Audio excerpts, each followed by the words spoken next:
Talk to us about the latest status of your probe into big tech. Where do things stand right now?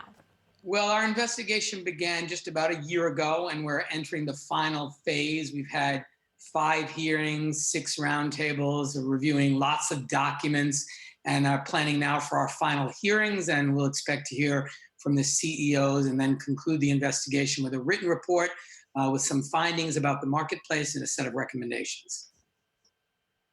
So let's talk about the CEOs and their willingness to testify. As we understand it, Facebook, Google, Amazon have all said their CEOs are willing to testify, but only in a joint hearing with each other. And Apple has made no promises about Tim Cook's willingness to testify. Where do things stand right now? What have you agreed? Well, as I've said throughout this investigation, it's really impossible to imagine completing this investigation without hearing from the decision makers in these companies, because their decisions and the judgments they made are important, and we need to hear their perspective, and we have lots of questions. And I fully expect that we will hear from all 4 CEOs. As you mentioned, 3 of them have already agreed that they would appear voluntarily. My expectation is that Mr. Cook will as well. They all pledged their cooperation with the agreement from the very beginning.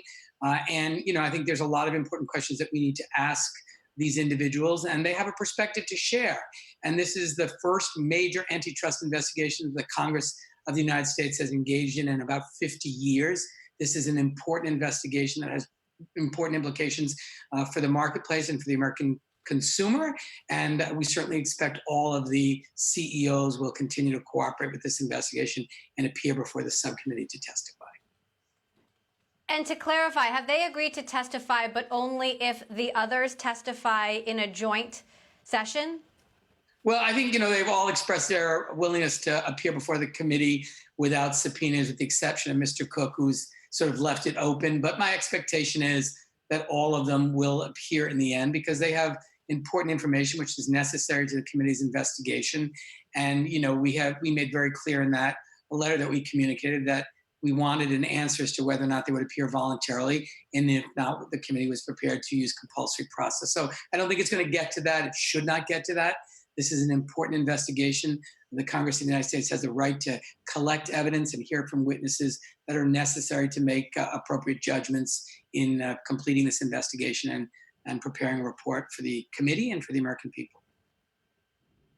So let's say, Apple doesn't agree that Tim Cook will testify. Is that something that you would subpoena him to do in an effort to make that happen? Yes, we are going to get the documents and the witnesses we need to complete the investigation. It is my hope that will happen voluntarily, but it has always been the intention of the committee that if it does not happen voluntarily, that we will rely on compulsory process to do so. It shouldn't get to that. I don't think it will. I hope it does not, because there's no reason unless the CEOs have something to hide that they wouldn't appear. And so I don't expect to have to require that, but I've made it very clear. And this has been a very bipartisan effort. I think there's bipartisan consensus that we need to complete this investigation to the end and collect whatever testimony and evidence we need to complete it properly. And that's why the letter that was sent initially was obviously bipartisan. So as I said, I don't expect compulsory process to be necessary, but we intend to make certain the witnesses come before us, and if compulsory process is necessary, we'll of course use it. And I know that you, in your work, have been having to go back and forth between Rhode Island and Washington. Do you imagine that this hearing would happen remotely? Would these CEOs be video conferencing in, or would they go to Washington? Well, I mean, we'll construct a hearing that is both safe and responsible, and I always prefer to have hearings in person because I think it's a better opportunity for real exchange. And that's my hope and expectation. But we'll, kind of address that depending on the date and the scheduling.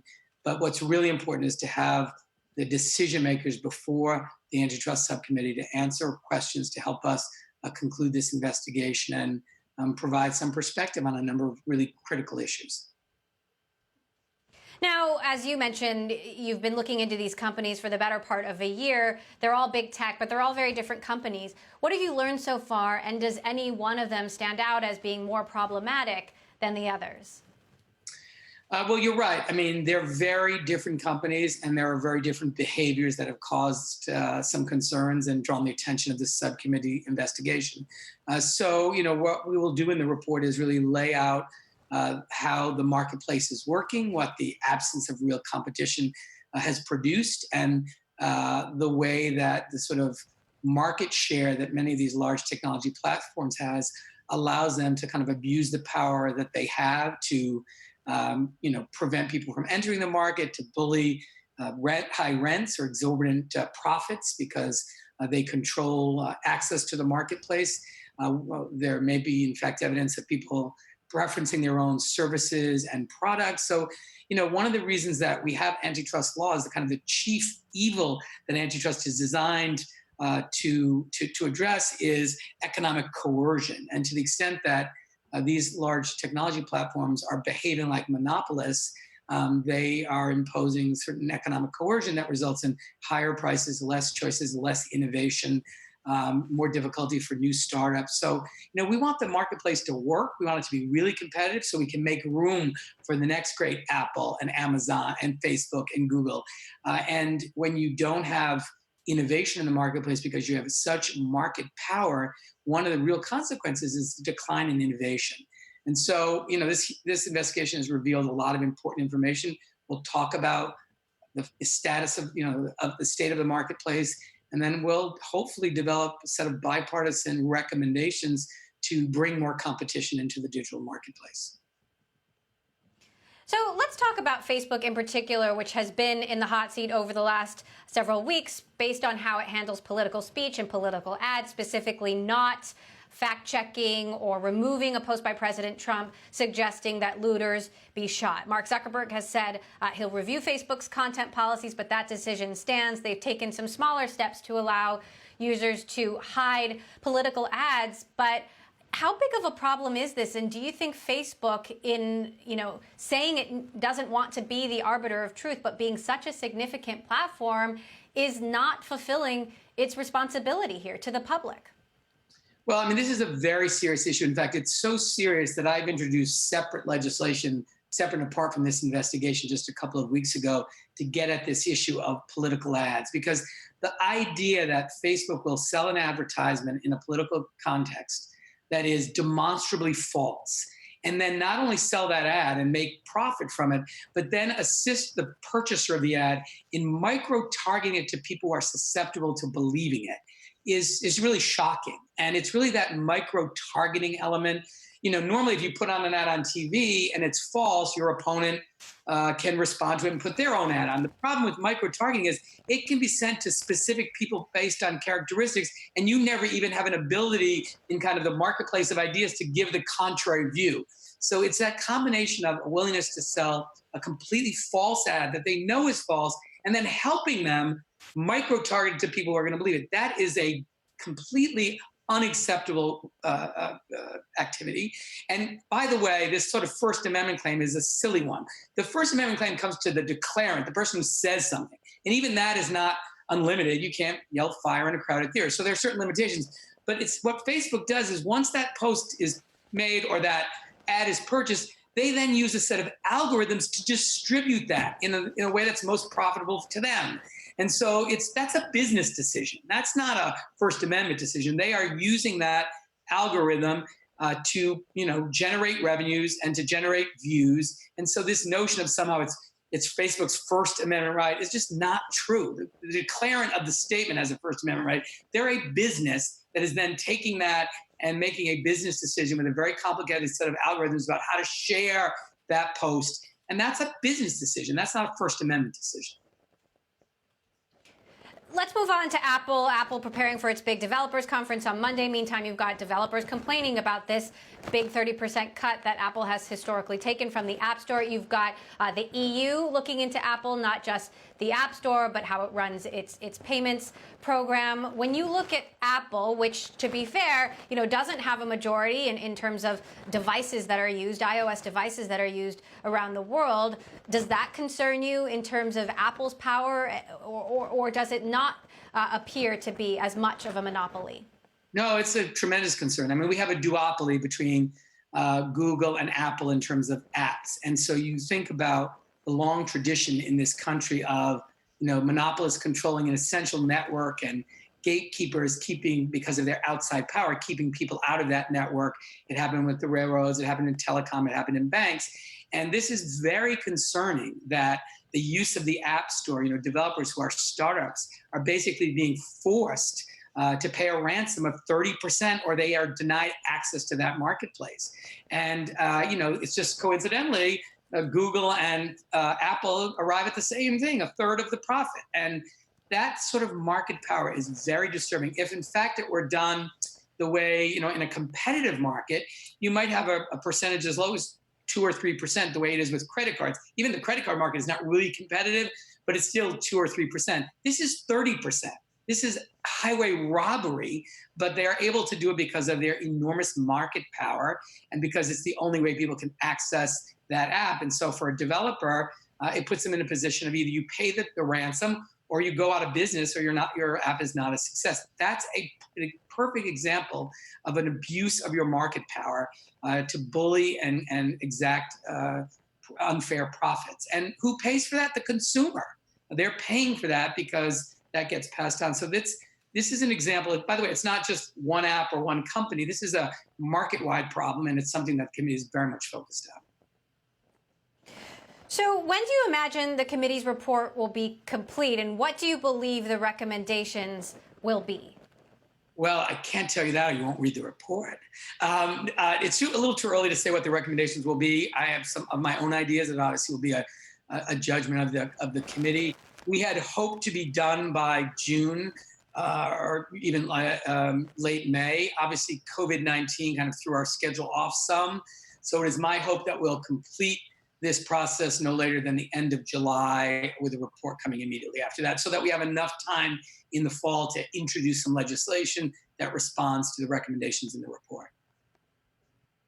Now, I know you mentioned there's bipartisan support here, but given the current administration, do you believe the government right now is powerful enough to fight such powerful companies? Is there the political will to fight?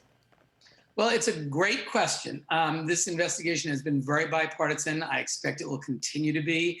I don't know that we'll have agreement on every solution, but I think everyone recognizes there are real challenges because of this absence of competition in the digital marketplace and the huge kind of monopoly-like power of these large technology platforms.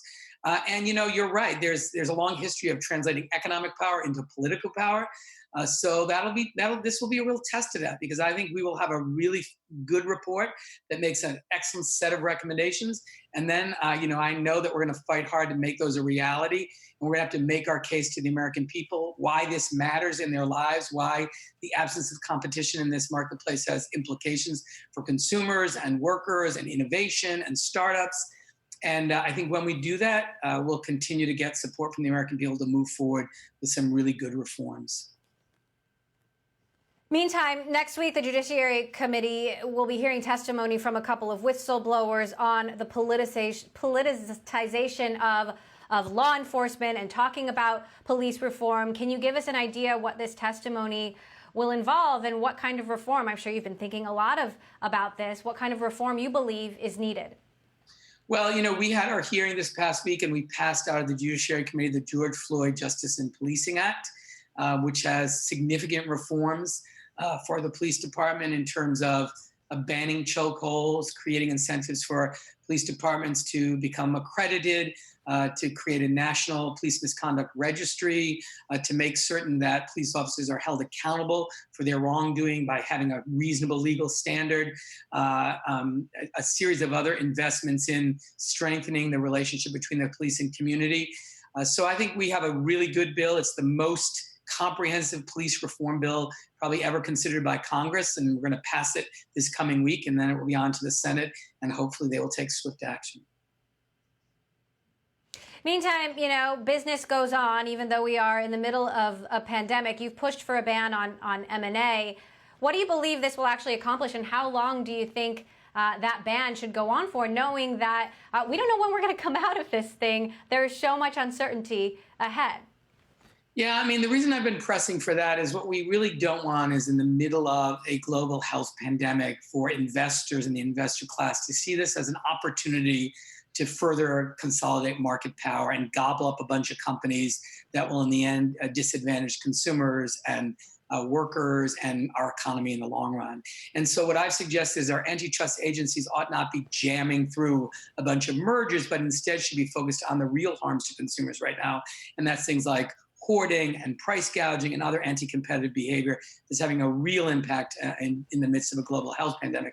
And so I've just simply said, like, take a pause, take a breath, not preventing anything from happening permanently, but like, let's allow the limited resources of our antitrust agencies to be focused on the most immediate harm to the well-being of the American people and not use this as an opportunity to facilitate a bunch of market consolidation. We saw that during the Great Recession, and we saw that particularly in the financial services sector.